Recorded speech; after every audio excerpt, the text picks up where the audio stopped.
Today we are going to a dark place. We go to a book written in the wreckage of total catastrophe, a book in which an entire civilization has been destroyed, its holy places burned, its people taken into captivity or left behind to starve. A book of grief so raw and so complete that it sounds at points less like theology and more like a howl. The Book of Lamentations. And we read it with Viktor Frankl, the man who, more than any other psychologist in history, understood from the inside what it means to lose everything, who survived Auschwitz, Dachau, and two other concentration camps, who arrived at his liberation having lost his wife, his father, his mother, his brother, and most of the people he loved, and who somehow came out with a framework for human life that was not shattered by what he had seen, but deepened by it. I want to be careful about this pairing. I'm not suggesting that the destruction of Jerusalem and the Holocaust are in the same events. They are not. But they are both catastrophes of a particular kind. The destruction of a world, the obliteration of everything that gave a people their sense of meaning and identity. And Frankl's framework speaks to both with the kind of authority that only experience can give. The Book of Lamentations is 5 poems, written in the aftermath of the Babylonian destruction of Jerusalem in 586 BCE. The temple, the house of God, the center of Israelite worship, the place where heaven and earth met, has been burned. The city walls are rubble. The king has been taken captive. His sons were killed before his eyes, and then his eyes were put out. The priests and prophets are gone. The streets of Jerusalem, which were once filled with people, are empty. The book opens with one of the most haunting lines in the Bible. How lonely sits the city that was full of people. How like a widow she has become. She who was great amongst nations. She who was a princess amongst provinces has become a vassal. She weeps bitterly in the night with tears on her cheeks. Jerusalem is personified as a woman, a widow, a princess fallen to slavery, weeping in the night. But this is not abstract theology. This is grief in the body, grief in the face, grief running down cheeks in the dark. The voice shifts throughout the book. Sometimes the narrator, sometimes the city personified as a woman, sometimes the poet speaking in his own voice, sometimes a collective we. The most extraordinary section is in the middle of the book, chapter 3, which is the only extended first-person meditation. It begins, I am the man who has seen affliction under the rod of his wrath. He has driven me into darkness without any light.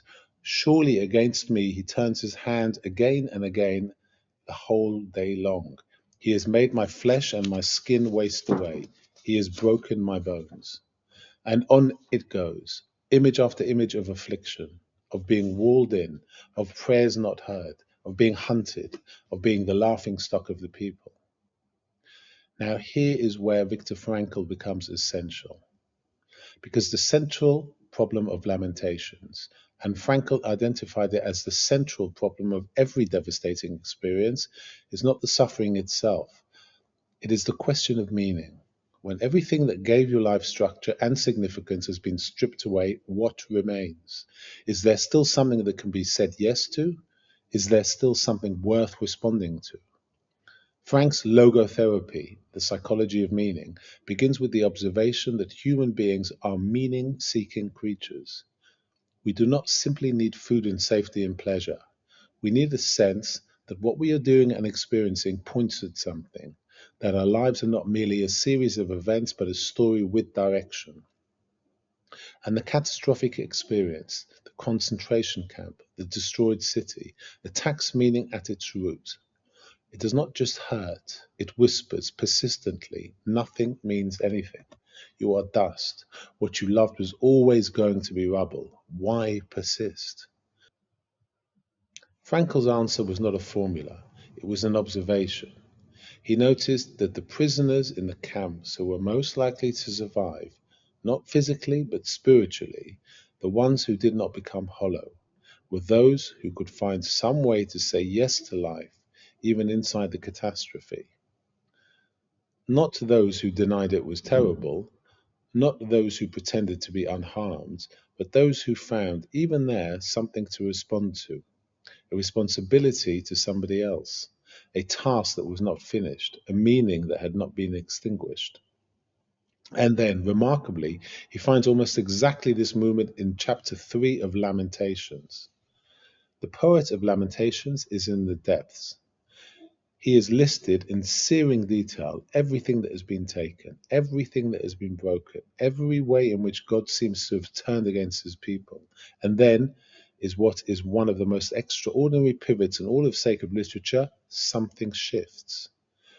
But this I call to mind, and therefore I have hope. The steadfast love of the Lord never ceases. His mercies never come to an end. They are new every morning. Great is your faithfulness. The Lord is my portion, says the soul. Therefore I will hope in him. But this I call to mind. Not, this is what my experience has shown me. Not, I have arrived at this through rational argument. He calls it to mind. He chooses to remember something. He exercises an act of memory in the middle of the ruins that shifts the orientation of his soul from despair towards hope. Frankl would recognize this immediately. He wrote with great precision about the last human freedom, the freedom that cannot be taken away even in the most extreme conditions, the freedom to choose your response to what is happening to you, not to choose the circumstances and not to choose whether you suffer, but to choose in some small way, but crucial way, how you stand in relation to what is being done to you. The poet of Lamentations is in conditions where almost nothing is in his control, and yet he makes this one move. He calls something to mind. He chooses what to hold on to, and in that act of choosing, he recovers. Not his city, not his losses, and not his world, but something inside himself that the destroyers of Jerusalem could not reach. The chapter continues and becomes briefly almost a consolation. The Lord is good to those who wait for him, to the souls who seek him. It is good that one should wait quietly for the salvation of the Lord. It is good for a man that he bear the yoke in his youth. And then a remarkable verse, which Frankl would have found deeply resonant. For the Lord will not cast off forever, but though he cause grief, he will have compassion according to the abundance of his steadfast love. For he does not afflict from his heart or grieve the children of men. He does not afflict from his heart. The suffering is real. The suffering is not God's deepest intention. And the poet is drawing a distinction between what has happened and why it has happened, between the experience of being abandoned and the reality of being loved.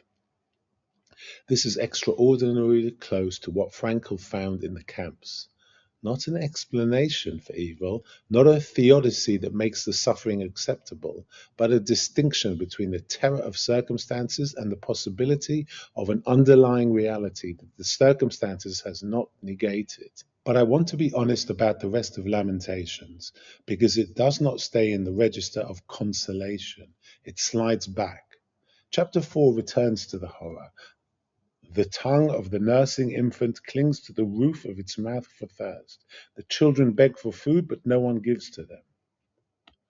Chapter 5 ends not with triumph, but with a question and a plea. But you, O Lord, reign forever. Your throne endures to all generations. Why do you forget us forever? Why do you forsake us for so long? Restore us to yourself, O Lord, that we may be restored.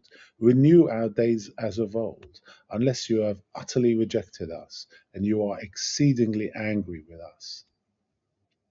The last verse of the book is not a resolution. It is a conditional plea. Restore us, unless you have rejected us utterly.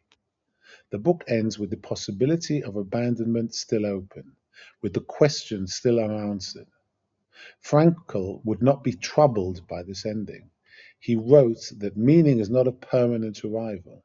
It is not a state you achieve and then rest in. It is something that must be found again and again in the specific circumstances of the specific moment. The meaning available to the prisoner in the camp was not the meaning available to the person in freedom. It had to be found where it could be found, and then found again tomorrow. The poet of Lamentations finds the pivot in chapter 3, calls something to mind, recovers hope, and then loses it again and asks the question again at the end. This is not a weakness, this is honesty. This is the ongoing work of meaning making in the face of devastation. I have one final thing to say, and it is perhaps the most important. Frankl observed in the camps that there were people who could not find meaning, who could not make the turn, who were consumed by the experience and went hollow inside. He did not judge them. He did not say that they had failed. He simply noted that the capacity to find meaning, even in suffering, is not infinite and not guaranteed, and not a matter of simple willpower. Lamentations knows this too. It does not say you should feel better. It does not say God is good, therefore your suffering is manageable. It sits, for most of its 5 poems, in the absolute reality of the loss. It gives grief its full weight. It does not rush past it towards consolation. And perhaps this willingness to fully inhabit the truth of devastation before reaching for anything else, is the most important thing both texts have to say. Not that suffering can always be given meaning, not that faith is easy, but that the voice that cries out from the ruins, "How lonely sits the city," is not a voice that has lost everything, because as long as it can speak, as long as it can put the grief into words, something has survived, something is still reaching, something is still saying, "I am here, I remember, I hope." That something is enough to begin from.